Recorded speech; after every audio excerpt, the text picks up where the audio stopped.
香港周融 Robert Chow 以資深傳媒人嘅經驗，以獨到嘅觀點同大家分享對時政嘅睇法，絕對值得一睇。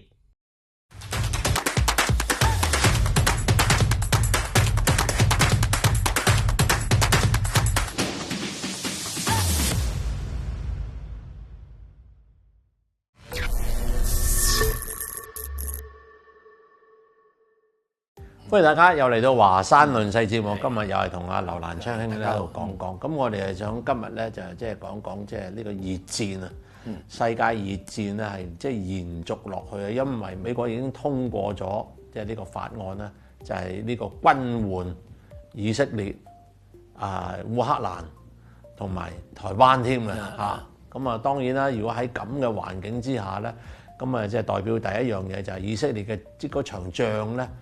唔知係咪打完？不過而家停咗火，咁但係咧美國咧就將所有嘅以色列用晒嘅軍火咧，就一定再冚唪唥俾翻晒佢。等佢再要打一場咧，佢仲有。咁第二烏克蘭咧就好簡單啦，烏克蘭咧而家咧打到咧彈盡糧絕啦，咁所以而家咧一俾610億美元啦嘅軍援呢個即係烏克蘭，咁即係代表咩咧？以往咧就美國咧就俾咗750億美元啦嘅軍援咧呢個即係烏克蘭，咁烏克蘭就頂咗兩年，咁而家咧就再俾多610億美元，咁當然就加埋即係歐盟啊，最後俾啲啦，咁所以喺咁加埋嘅時候咧，即係換句話講咧，就烏克蘭咧嗱俾細佬俾咁多水你最少同我捱2年啦，咁即係換句話咧，俄烏戰事咧就可以打落去，亦都會打落去。即係打唔打到2年咧就唔知啦。打唔打2年就唔知。呢個就係現實。即係你有軍氣，但係你有冇人咧？死咗咁多人，你仲可唔可以即係召到咁多兵嚟咧？因為俄羅斯就公布烏克蘭損失嘅軍人係50萬啦，已經係好多。但係咧呢個數字咧，你就永遠唔會喺西方傳媒度睇到嘅。即係其實咧，而家即係呢個即係亦都講緊啊。即係呢個世界上而家目前咧，即係西方傳媒嗰種即係將個真相係隱瞞中嘅，其實係好差嘅。即係你有時即係睇報紙或者你喺網上咧，你冇辦法，你唔去周去揾咧，你揾唔到一啲即係關於另外一方面，即係俄國嗰方面佢要打成點？因為你睇西方講嘅，你一定要睇翻俄方講嘅。咁比對之下咧，你就可能即係得到一個比較上準確啲嘅場面俾大家睇到。咁我自己覺得咧，其實咧印度咧就好多傳媒咧中肯好多嘅。你睇印度嘅傳媒講即係呢個俄烏戰爭咧，其實你係睇到即係兩邊嘅嘢，你都睇到啲呢個咧又係我自己嘅感覺。咁當然你睇內地亦都係即係睇到即係俄國嗰方面點啦。所以咧。即係好多人講話，而家實際上點解美國佢已經係借咗好多錢啊嘛？國債咧係34.5萬億啊！喺呢個時候仲要攞咁多錢去軍援烏克蘭，去支持以色列啊！仲要搞個咩印太戰略啊？將台灣又拉埋一齊。好多人講，喂，而家係咪真係美國真係要進入一個所謂嘅戰時經濟，用戰時經濟嚟救美國咧，即係呢個就真係好似自己我相信佢可能都係真係希望藉此一役咧，就加強翻美國嘅軍火製造嘅力量。因為佢亦都係真係準備即係唔知道烏克蘭戰爭即係俄烏戰事會唔會有朝一日咧係即係搞到去即係北約同俄國。即係戰爭，中東嘅戰事又會去成邊度？咁台海又會點樣？咁到當時嘅時候咧，如果美國係冇嗰個軍事生產力量咧，基本上就輸緊嘅。即係而家可以睇到美國咧，而家佢嗰個咧就包括從特朗普開始，同埋到而家拜登延續咧，就話希望係重整實體經濟，將製造業咧拉翻去美國。咁而家佢一方面咧就喺芯片啦、高科技呢方面咧，佢就原來仲係有基礎嘅。而家將台積電咧都拉去美國，咁好關鍵問題咧就係話佢真正嘅保持完整嘅實力就係佢嘅軍火工業，一直就冇冧過嘅，因為佢啲係好高科技嘅嘢嘛，佢唔可能話將一條生產線搬到去台灣去生產嘛，佢怕你到時你台灣攞晒嗰啲技術點得啊？所以佢呢個軍火工業咧係一個完整嘅。咁而家最關鍵係佢個軍火供應係供不應求。台灣咧，佢而家有19項共200幾億嘅嗰啲軍售，係以前係簽咗嘅，好似 F16啊、咩坦克啊咩嘅啫。但係而家都無限期拖延，無限期拖延，因為你冇咁多工廠啊嘛，你冇咁嘅工廠，你生產唔到啊嘛。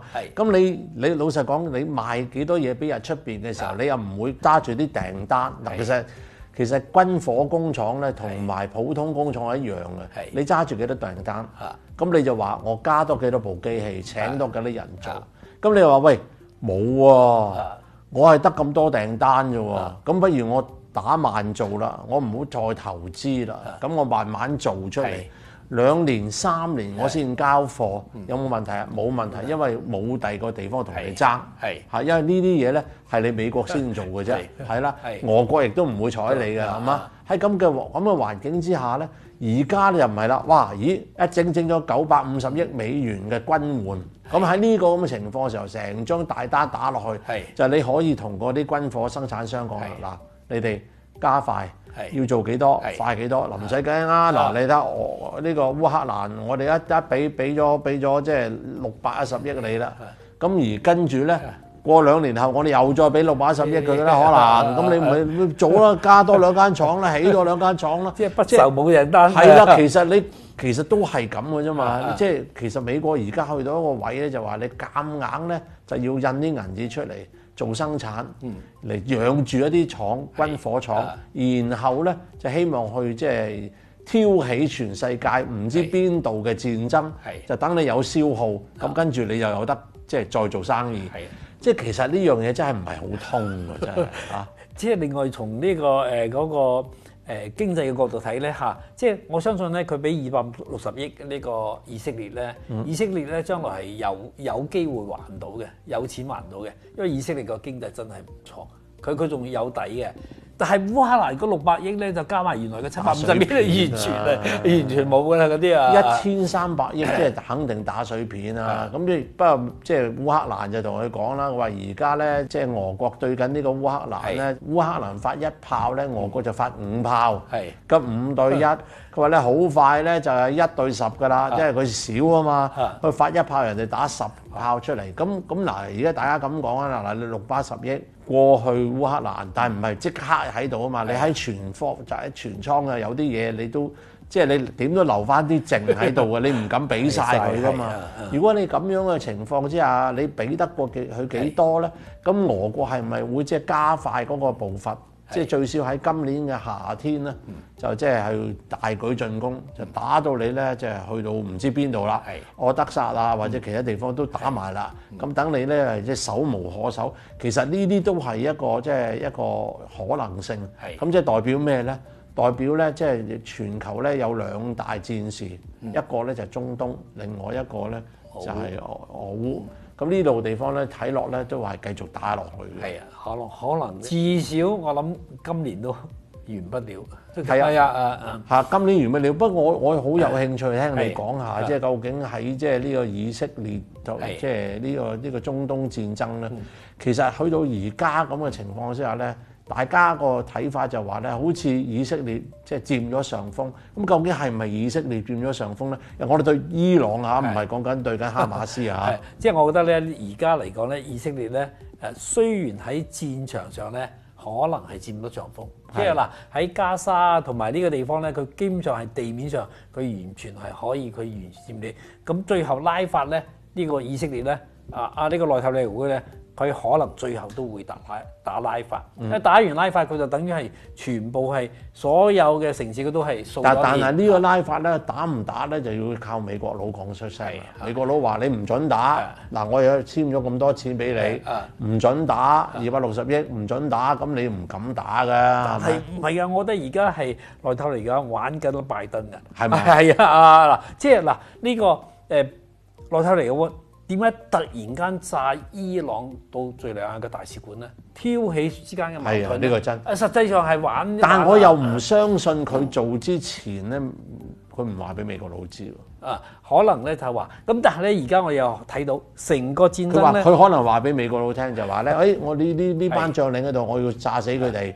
咁不過佢冇話俾佢聽，佢哋喺邊度開會啊嘛。即係而家我覺得咧就係成個戰爭咧就係有一條底線咧，而家係雙方面都唔破嘅，就係話以色列冇炸到伊朗嘅核設施，伊朗咧亦冇對呢個以色列嘅大城市係大城市同埋佢個核武嘅製造嘅地方咧，其實佢話知道嘅，又冇進行攻擊，即係話唔能夠打核戰爭，呢個係一個條紅線。而家大家咧都守住呢條紅線，咁其他嘅嘢咧真係好難講。不過伊朗啊擺到明咧就唔係想打㗎，即係唔係想即係將再戰爭升級。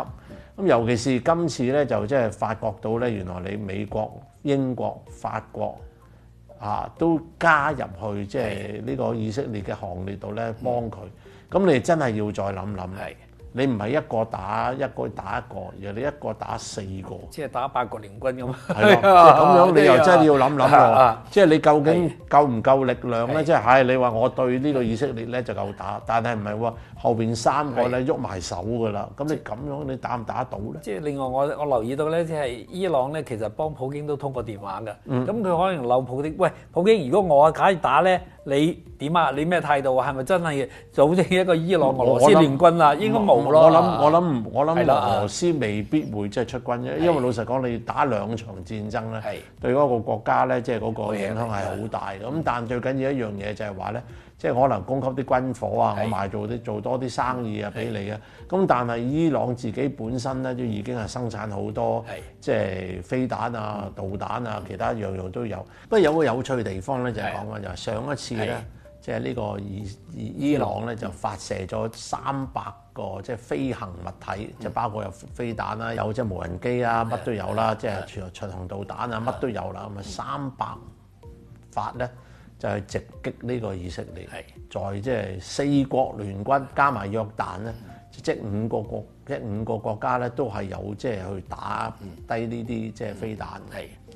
咁啊，有個講法就話咧，就即係差唔多9成幾咧，就俾佢擊落咗。9成幾擊落咗，我剩翻10枚左右咧，就打到去以色列嘅，係就係咁講啊，係嘛？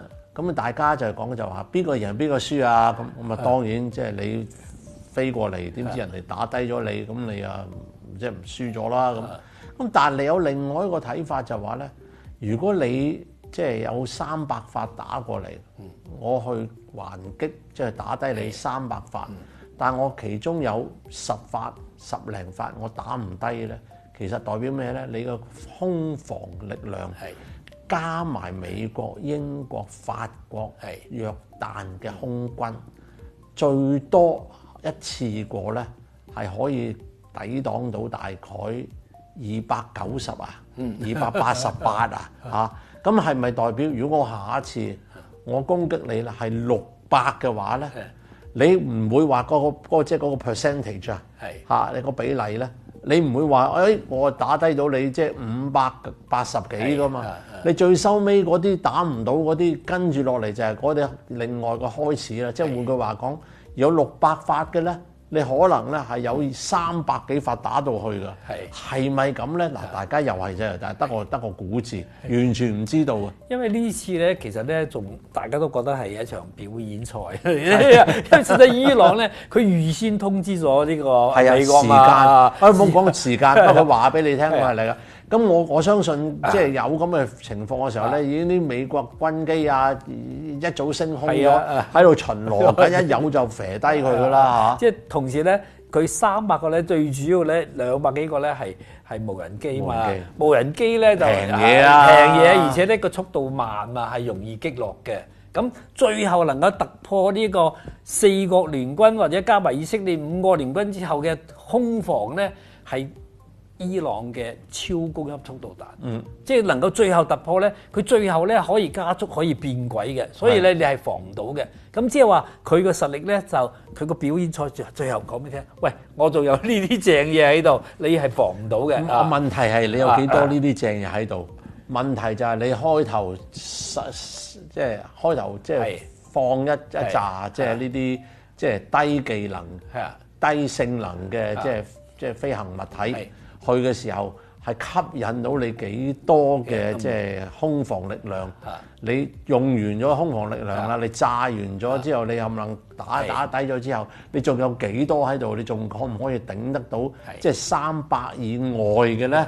就係其實呢個係一個問題嚟嘅。即係無論如何咧，即係未來導彈戰咧，就真係未來戰爭嘅一種模式啊！非常。所以咧，你又睇翻啊，即係我哋又諗翻中國講啊。嗱，中國嘅有4個軍種。空軍、陸軍，即係呢個海軍，同埋咧火箭軍。嗱，就呢個咧就係即係中國係即係睇得即係好準啊！睇得好準。咁你有火箭軍，咁你唔可能得即係十枚8枚啦。咁你梗係即係做好多噶啦。咁美國啊點咧？美國又有個叫太空軍，咁呢個係吹牛嘅啫。你喺太空，你幾時即係喺太空打係嘛？即係所以咧，即係我覺得即係中國咧係其實呢個係好醒目啊！中國已經有太空軍啦，即係最近咧就將戰略支援部隊咧一分為3，有包括航天、包括網絡空間部隊，仲有信息支援部隊。呢個咧其實即係我諗我哋將來都可以講嘅。哇好重要，好重要，好重要。即係未來個電磁戰咧，呢個可能解放軍咧會有一個特別。不過我哋都唔想見到呢啲咁嘅事嘅，咁啊真嘅。OK， 今日講到呢度為止，拜拜。